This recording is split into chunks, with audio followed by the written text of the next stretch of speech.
In this video we are continuing the figure drawing series, blocking out the mannequin and looking at a technique that we can use to accurately scale and place the figures in perspective.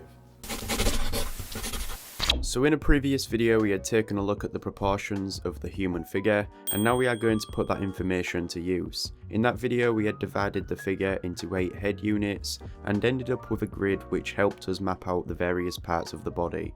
So let's start by taking that flat projection and rotating it on an angle. Again, as I do this, I need to consider the perspective. With the horizon line in the middle, I'll have both the top and the bottom of this grid converging to a vanishing point, but like last time, I'm going to start off by drawing a line for the height of the figure, and then I'll divide this into 8 units. This time, these dividing lines will also be converging, so right now the left vanishing point is off away from the page.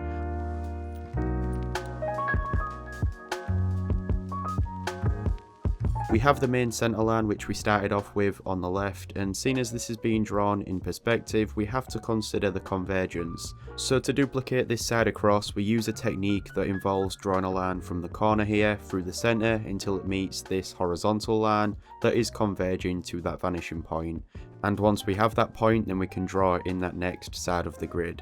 I probably won't be drawing this grid out every time I draw the figure throughout this series now, but this is something that I'm always considering as I do that. So what we have here is the exact same grid which helped us map out the proportions in the first video, except this time it's been rotated, and from this point I'm able to draw in the mannequin for the figure. And although this is still a flat projection, we need to remember that the figure will appear larger the closer it is to us. We can easily work out the size of the different body parts by using the grid, but then also looking at the convergence in perspective.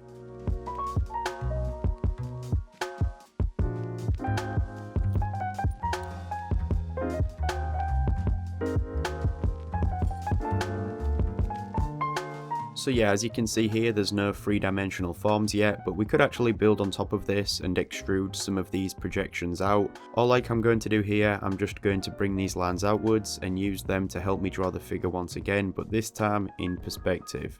So for this I'm going to start blocking in some of the mannequin, and this will be quite challenging at first, but the main focus is the proportions. A lot of what appeared to be flat geometric shapes on the grid are now rounded 3-dimensional forms, and it's harder to draw 3-dimensional forms that are rounded like this in perspective, so feel free to make your mannequin more geometric if you need to. I'm using the flat projection on the left as a guide for where these body parts will go, and again this is in the same neutral pose.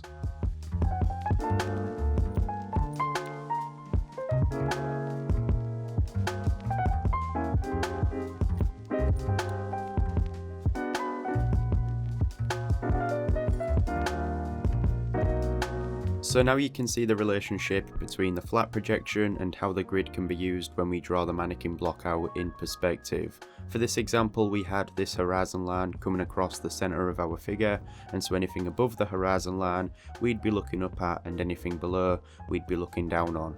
Remember that the horizon line is also our eye level as well, but to make that a bit clearer, let's take something like a cylinder and place that only slightly above the horizon line. Now we'd be able to see a bit of the bottom of this form, and seeing as this is a cylinder, this would appear as an ellipse, and the same would happen as we brought this cylinder higher above the horizon, except we'd see more of the bottom.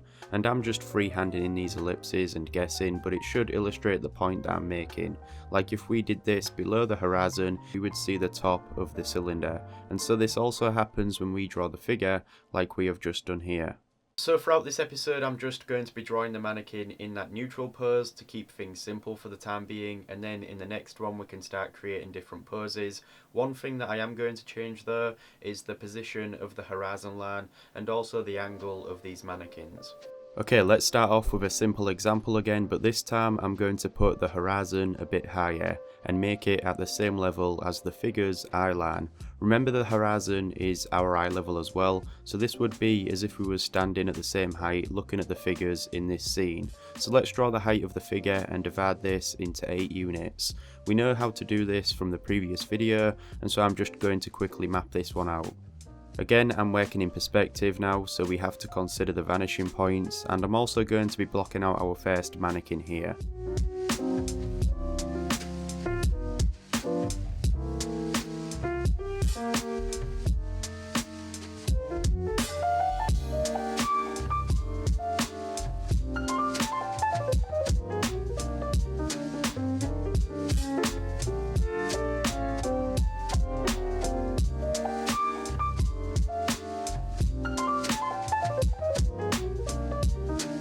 Once we have that first figure drawn out, we are able to do a few things. One of them is that we can now scale and add some more figures in this scene at different positions. So to do this, we take the height of this one that we have just done and we bring those lines to a point on the horizon. Between these two lines is the height of our new figure at any distance. Now, I can just repeat the same process to draw that in, except this one is going to be further in the distance, meaning it's going to appear smaller, but we can still go through that same process, dividing that height into 8 units and using that to map out the proportions.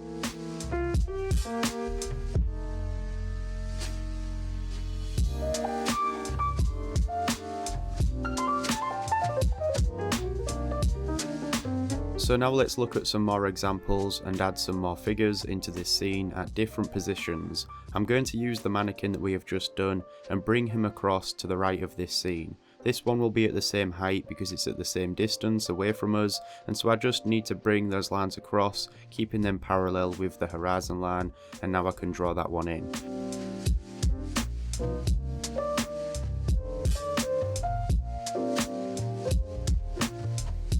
So yeah, I can easily use any of these figures which we have created as a reference to then draw in some more. But let's say that we have a figure which is going to be really close up and we'd only be able to see about half of the body in the frame.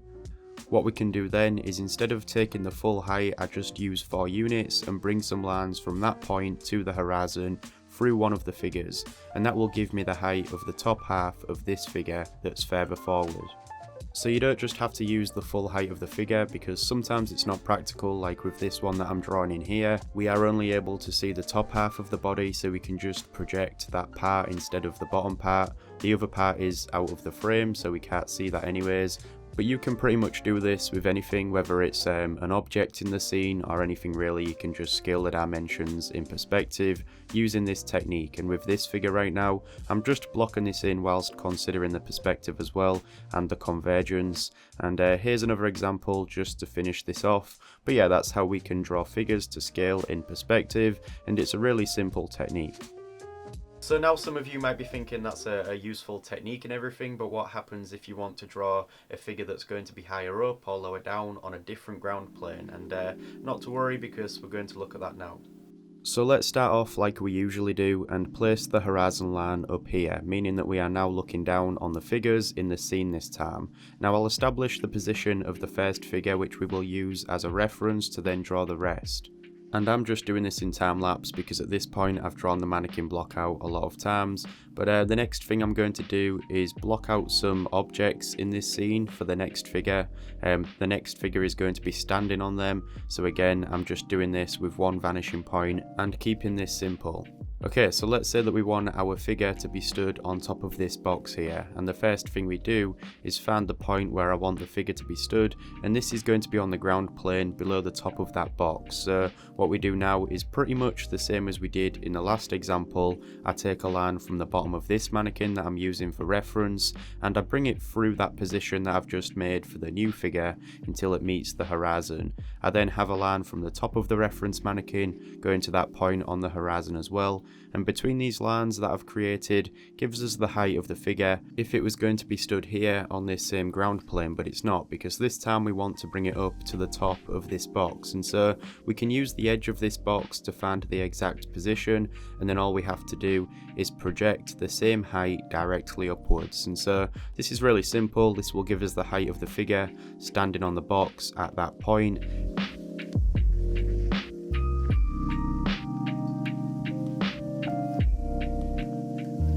So it's really simple to do that, but I'll quickly show another example. I'll add an extension on this box here, and we'll quickly run through this again. So using the same reference mannequin as we did before, we bring some lines through the point of our next figure till it meets the horizon.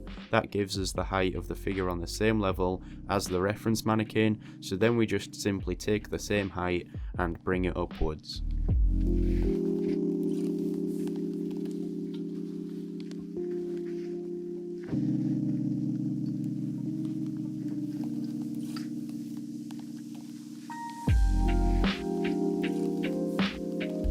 Now we can do something similar for when we want to draw the figure on a lower level this time. So let's say there's a hole in the ground.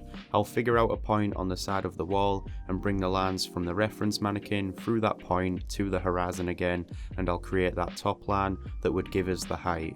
Now instead of projecting this height upwards this time, I'll find the bottom of the hole and project that same height up from that point instead, and this will put the figure on that lower ground plane. And to move it around in here, we just use the same techniques that we have previously looked at. And that's pretty much everything we need to know when it comes to scaling the figures in perspective. So there we go everyone, that is a useful technique for scaling and placing figures in different positions in perspective. And this has been another episode of the figure drawing series. We'll keep on building on top of what we look at in previous videos, so be sure to go back and watch them if you haven't already. I don't know why you'd watch this one if you haven't watched the previous one. Check out the Patreon if you feel like it. And that's pretty much everything, so thank you for watching. I'll see you in the next one.